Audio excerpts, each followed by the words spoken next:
இதுல உங்களுக்கு சொல்றதுக்கு என்ன, நான் ஆரம்பத்தில் ஒரு லிரிக்ஸ் ஒன்று எழுதினேன். எனக்கு வந்து ஒரு ஒரு ஒரு சமூக சோசியலை பேஸ் பண்ணி எழுதுவோம்னு சொல்லி போட்டு சில லிரிக்ஸை நான் சும்மா எழுதினதுதான் ப்ராப்பரா.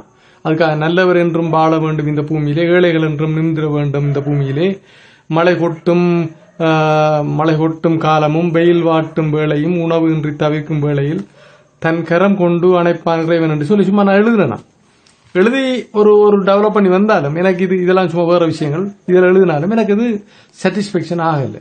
அதை நான் மோடிஃபை பண்ணி ஒரு சில தருணங்களுக்கு பிறகு திரும்ப மோடிஃபை பண்ணி சில வேற ஒரு விஷயத்துக்கு வந்திருக்கிறார். நல்லவர் வாழ்வு நலன் பெற வேண்டும், ஏழையின் உழைப்பு சிறந்திட வேண்டும், நாட்டின் வறுமை அழிந்திட வேண்டும், கல்வியின் வறுமை ஓங்கிட வேண்டும் என்று நான் இவ்வளவு தான் பல்லவிக்கு செட் பண்ணிருக்கிறேன். அது எப்படி நடைமுறை ஆயிடுச்சு, அது என்ன நடக்குதுன்னு பார்ப்போம். ஸோ இந்த விஷயம் எழுதியிருக்கிறேன். பட் இது மோடிஃபை பண்ணி கீபோர்டோட மேட்ச் பண்ணி நான் கீபோர்டில் அந்த டியூனை கரெக்ட் பண்ணி ஃபைனலாக எடுத்த நோட் தான் இது. இந்த நோட் தான் இப்போ நான் யூஸ் பண்ணியிருக்கிறேன். இதை எப்படி நான் கிரியேட் பண்ணுன்ற விஷயத்தை தாரன், அதோட கம்ப்யூட்டர் வைஸா என்ன நடந்தீங்கன்னு நான் எல்லா விஷயத்தையும் காட்டுறேன். முதல் கீபோர்டில் இதை டியூனாக கொண்டு வரும், வாங்க என்ன நடக்கிட்ட பார்ப்போம்.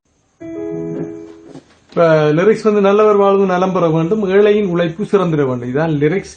ஸோ அதுக்கு நான் வந்து ஸ்டார்ட் பண்ற நோட் வந்து ஈஏ யூஸ் பண்ணிருக்கிறேன். ஏன்னா ஒரு ஆட சுருதி நிலைக்கு ஏற்ற மாதிரி. ஸோ என்னுடைய சுருதி நிலை அதுல இருக்கிறதால ஸோ அதை யூஸ் பண்ண இதுக்கு எங்கேயும் ஒன்று பாவிக்கலாம் பிரச்சனை. பட் அதெல்லாம் ஆரம்பிக்கிறேன். நல்லவர் வாழ்வு நலம் பெற வேண்டும்,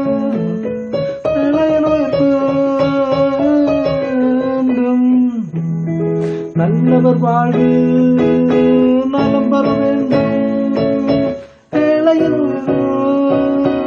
உயர்ந்திட வேண்டும்,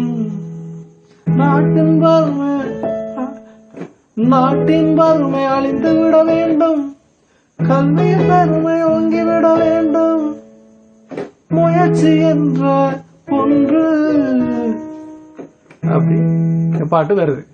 ஸோ இதில் நான் பாவிச்சிருக்கக்கூடிய இந்த வேர்ட்ஸுக்கு என்னென்ன கோட்ஸ் அப்படின்னு சொல்லி நான் என்னுடைய பாட்டுக்கு இ மேஜர் வருது, ஏ மேஜர் வருது, அடுத்தது பி மேஜர் வருது, அடுத்தது டி ஷாப் மைனர் வருது. சாரி, டி ஷாப் மைனர்ல இ ஃபிளாட் மைனர். இதை நம்ம சொல்றோம்டா டி ஷாப் மைனர்னு சொல்லலாம். சரியா? அப்ப ஸோ இவ்வளவு கோட்ஸ் வச்சு இந்த பாட்டுல உருவாக்க இடம்பெற்றிருக்கு. ஸோ இதுதான் நோட்ஸ், இதுதான் கோட்ஸ். இப்ப நம்ம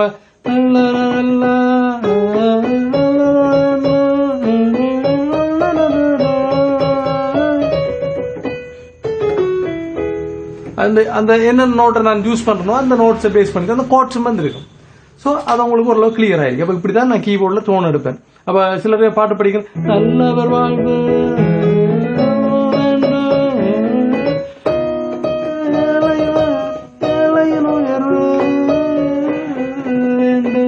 அடுத்தபடியும் என்னன்னு சொன்னா, அதாவது நம்ம ரெக்கார்ட் பண்ண முதல் computer digital audio workstation சொல்லுவாங்க. ஆடியோ ரெக்கார்ட் பண்றதுக்குரிய தயார்படுத்தல். அந்த அடிப்படையில் பாத்தீங்கன்னா ஒரு கம்ப்யூட்டர்ல நம்ம வந்து செட் பண்ண வேண்டிய ப்ராஜெக்ட் செட்டப்புக்கு போய், அதாவது ஒரு ஆடியோ ஸ்டூடியோ குவாலிட்டியான ஆடியோ எப்படி இருக்கணும் அப்படின்னா 48,000 சாம்பிள் ரேட் இருக்கணும், 24 பிட் ரேட் இருக்கணும். ஸோ அது ரெண்டையும் நீங்க வந்து எந்த டோவா இருந்தாலும் சில இதுல ப்ரிஃபரன்ஸ் வரும், சில இதுல டிவைஸ் செட்டப் பண்ணி வரும். ஸோ ஒரு இடத்துல ஆடியோ செட்டிங்ஸ் வரும், ஒரு டோவுக்கும் ஒரு இடத்துல இருக்கும். ஆனா இருக்கும் அதை செட் பண்ணீங்கன்னா தான் உங்களோட கம்ப்யூட்டர்ல கார்டு வந்து கரெக்டா ஒர்க் அவுட் ஆகும். அந்த கார்டுல 192 வரைக்கும் இருக்குது. பட் நம்ம யூஸ் பண்ணல, ஹை குவாலிட்டியா இருக்கிறதால நம்மளோட கம்ப்யூட்டர் ஸ்பீடை லோட் பண்ணி வேலையிறதுக்கு தகுதியா இருக்கணும்ன்றதால அந்த பிரச்சனை இருக்கு. நான் ஸ்டூடியோ குவாலிட்டி என்று ஒரு லெவல் இருக்குது. 48,024 பிட் ரேட்ன்றது ஒரு பொதுவான ஒரு எழுதப்படாத ஒரு விதியா இருந்து கொண்டிருக்குன்னு நினைக்கிறேன். But okay. அடுத்தது என்னன்னு சொன்னா, அந்த கார்டு வந்து அதுக்கு தகுதியான கார்டா இருந்தா மட்டும் தான் நீங்க மாத்தலாம். சில கார்டுகள்ல வந்து தகுதி இருக்காது, அதால யூஸ் பண்ணல. அது வந்து மிடி வந்து லேட்டன்சி சொல்லுவாங்க. நம்ம கீபோர்ட்ல வாசிக்கணும், அது அங்க போற டைமிங் வந்து அதை செட்டப் பண்றது வந்து சாதாரண கம்ப்யூட்டர்ல வரக்கூடிய இன்பில்டா வரக்கூடிய ஒரு கார்டு வந்து அது ரியல் டெக் வரும். அதுல வந்து இந்த விஷயங்கள் அக்சஸ் ஆகாது. நமக்கு அந்த லேட்டன்சி இல்லாம வேற வேணும்னு சொன்னா, அதாவது லேட் பண்ணி அந்த சவுண்ட் பிந்தி நம்ம வாசிக்கிற பிந்தி போற பிரச்சனை வர்றது காரணம் கார்டுல உள்ள பிரச்சனை. அதுக்காக நம்ம என்ன சொல்லணும்னா, ப்ரொஃபஷனலா இருக்கக்கூடிய ஒரு பேசிக் கார்டாவது வாங்கணும்ன்றது. அது ஏகப்பட்ட கார்டுகள் இருக்கு, நீங்க நெட் ரெடி பாருங்க, லோவஸ்ட் ரேட்லயும் நிறைய கார்டுகள் இருக்கு. அடுத்தது கம்ப்யூட்டர் வந்து என்ன ஸ்பீட்ல இருக்கணும்ன்ற ஒரு விஷயம் இருக்கு. சாதாரணமா ஒரு மினிமம் ஒரு ஆக ரெக்கார்ட் பண்ண போறார்கள். நீங்க ஒரு 4GB ரேமோட பாவிக்கிறீங்கன்னா ட்ரை பண்ணி குறைஞ்ச ட்ரக்ல பாவிங்க. எஃபெக்ட் எல்லாம் கூட போடலாம் இருக்கும். ஏன்னா நான் பாவிச்சேன் 2GB ரேம்லயும் பாவிச்சிருக்கிறேன், 4GB பாவிச்சிருக்கிறேன். இப்ப நான் பாவிக்கிறது இந்த மிஷின்ல ஒரு 12GB ரேமோட, 8GB ரேம் இருந்தாலும் ஓரளவு பரவாயில்ல. 12GB ரேமோட 1TB கார்டிஸ்க்கு இருக்குது. எக்ஸ்டர்னலா நாம இந்த டோ, அதாவது ஆப்பரேட்டிங் சிஸ்டம் அதுகளை யூஸ் பண்றதுக்காக ஒரு 128 256 நினைக்கிறேன் அந்த கார்டு வந்து SSD கார்டு போட்டிருக்கிறோம். அந்த கார்டை வச்சு கம்ப்யூட்டர் வேலை அதில் கொஞ்சம் ஃபாஸ்ட். நான் பாவிக்கிற டோ கியூபேஸ்ன்ற டோ, அந்த டோவில் தான் நான் உங்களுக்கு இந்த வேலையை செஞ்சு காட்டப்போறோம், பாட்டை இசையமைச்சு காட்டப்போறோம். இப்பதான் நம்ம இசையமைக்கிற பாட்டுக்குள்ள போறோம். அதுக்கு தேவையான ரிக்குவயர்மெண்ட்ஸ் தான் இது. ஸோ இதுல நான் ஏற்கனவே சொல்லியிருப்பேன், அதாவது சாம்பிள் ரேட் நீங்க பார்த்தது 48,000. இதுல ஏகப்பட்ட சாம்பிள் ரேட்ஸ் இருக்கு. பட் நான் 48,000 சாம்பிள் ரேட். பிட் டெப்த் பாத்தீங்கன்னா 24 பிட் ரேட் தான் பாவச்சிருப்பேன். ஸோ இது ப்ரொஜெக்ட் செட்டப். இது 48,000 சாம்பிள் ரேட் உட்கொள்ளடங்கின ஒரு ப்ரொஜெக்ட். இதுல 100 BPMல 4 பீட்ல தான் இது ரெக்கார்ட் பண்ணப்பட்டிருக்கு. எல்லாமே வந்து நான் கையால வாய்ச்சதுதான். இதெல்லாம் பாத்தீங்கன்னா இங்க பாருங்க, இதுல இருக்கக்கூடிய நோட்ஸ் எல்லாம் நான் வாய்ச்சது கையால, எல்லாமே கையால தான் வாய்ச்சது. ஸோ இதுதான் இதோட ப்ரோசஸ். ஸோ இப்போ வந்து ப்ரோக்ராமிங் தான் நடக்குது, பாட்டுக்குரிய அரேஞ்ச்மெண்ட்ஸ். ரெண்ட வாய்ஸ் வந்து இப்படி தெரியாது, மிக்சிங் எல்லாம் முடிஞ்சு ப்ராப்பராக பாட்டு படித்தா நல்லா இருக்கும். ஸோ இது உங்களுக்கு நல்ல அனுபவமாக இருக்குமான்னு நம்புறேன். இதில் நான் முதலாவது என்ன செஞ்சேன்டா, எப்போதுமே நான் வித்தியாசமாக யோசிக்கிற ஒரு தன்மை ஒன்று இருந்து, நான் இதில் ஃபெஸ்ட்டாக வந்து ஒரு பீட் ஒன்று கம்போஸ் பண்ணேன். அதுக்காக நான் கிக்கை வந்து ஃபெஸ்ட்டாக யூஸ் பண்ணேன்.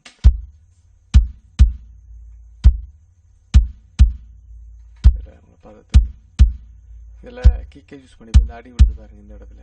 ஸோ இந்த நோட்டை யூஸ் பண்ணித்தான் நான் இந்த இடத்துல பாருங்க கிக் இருக்கு. ஸோ இதை யூஸ் பண்ணித்தான் நான் முதல் கிக்கை வந்து அடித்தேன். இதில் மெட்ரோனோம் செட் பண்ணது வந்து 100 BPMல 4 பீட்டில் செட் பண்ணிருக்கிறேன். Metronome 100 BPM 4 beat. ஸோ இதில் நான் போட்டு நான் கிக்கை அடிச்சிட்டேன் முதலாவது. ரெண்டாவது அதுக்கு ஒரு அடுத்த டோன் வந்துச்சு, கிளாப் கிளாப் மன்னிக்கணும் கிளாப்.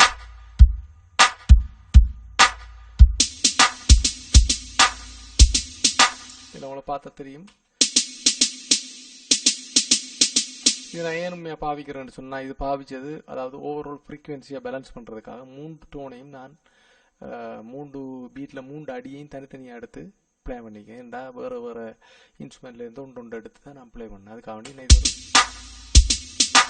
நீங்கள் ஒரு இயர்ஃபோன் போட்டு இல்லாட்டி உங்களோட வீட்டில் இருக்கக்கூடிய ஒரு ஸ்டுடியோவில் கேட்டிங்கன்னா சவுண்ட் குவாலிட்டி பெட்டராக இருக்கும். அது விஷயம் முடிஞ்சு அதுக்கு பிறகு நான் என்ன செஞ்சேன்னா, இதோட சேர்த்து முக்கியமாக எனக்கு பேஸில் நான் இதை முக்கியமாக அந்த பாட்டுக்குரிய பேஸ் கிட்டாரை என்னென்ன கோட்ஸ் வருதுன்னு பார்த்து, என்ன ஸ்கேலுக்கு இருக்குன்னு பார்த்து நான் கிரியேட் பண்ணேன்.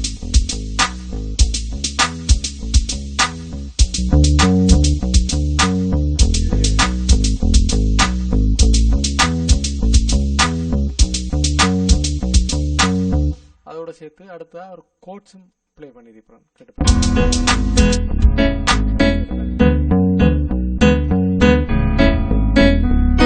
இதுக்குதான் சொல்றது, எப்போதுமே நம்ம வந்து ஒரு கோட்ஸை ஒரு கோட்ஸை படிச்சிருக்கணும்னு சொல்றேன். ஏன்னா நான் இந்த இதுல பாவிச்சிருக்கக்கூடிய எல்லா கோட்ஸும் வந்து இந்த பேஸ் கிட்டார் லூப்பில் பார்த்தீங்கன்னா நான் அதை அப்படியே யூஸ் பண்ணியிருப்பேன். என்னென்ன கோட்ஸுக்குள்ள இருக்கோ அந்த கோட்ஸை பேஸ் பண்ணி தான் நான் இந்த பாட்டுக்கு, குறிப்பாக இந்த பாட்டுக்கு நான் அந்த பேஸ் நோட்டை பிளே பண்ணியிருப்பேன். ஸோ அதால் பாட்டு படிக்கக்குள்ள அச்சோட்டா அந்த பாட்டை மென்ஷன் பண்ணிட்டு தூக்கிட்டு போகிற மாதிரி ஹைலைட் பண்ணுற மாதிரி தான் இருக்கும். கேட்டு பாருங்க.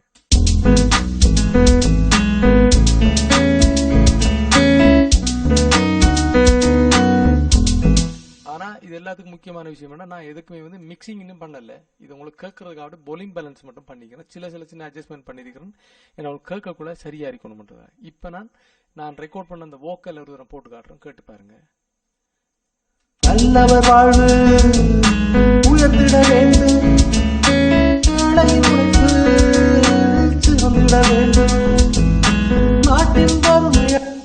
ரெண்டு ட்ராக்கா யூஸ் பண்ணிப்பேன். நான் முன்னுக்கு இருக்கிற பாதி ஒரு தரம் படிச்சுட்டு அடுத்த தரம் படிக்கக்குள்ள சேர்ந்து படிக்கக்குள்ள மிஸ்டேக் ஆயிடக்கூடாது. இதை ஒரு லைன்ல படிச்சிருந்தேன்னா அப்புறம் அதுக்கப்புறம் இதை ஒரு லைன்ல படிச்சு நான் ரெண்டையும் அரேஞ்ச் பண்ணி வச்சிருக்கிறேன். அப்படி இப்போ இந்த பாட்டுக்குரிய பல்லவி மட்டும் டிசைட் பண்ணப்பட்டிருக்கு. மற்ற இன்டர்லூட் ப்ரீலூட் ஒன்றும் வாசிக்கல. ஸோ அதெல்லாம் இன்னும் பெண்டிங் இருக்கு. ஸோ இன்றைய கிடைக்கக்கூடிய ஒரு குறிப்பிட்ட டைம்ல நான் அதை செஞ்சேன். நான் கேட்டு பாருங்க. நல்லவர் வாழ்வு உயர்ந்திட வேண்டும்,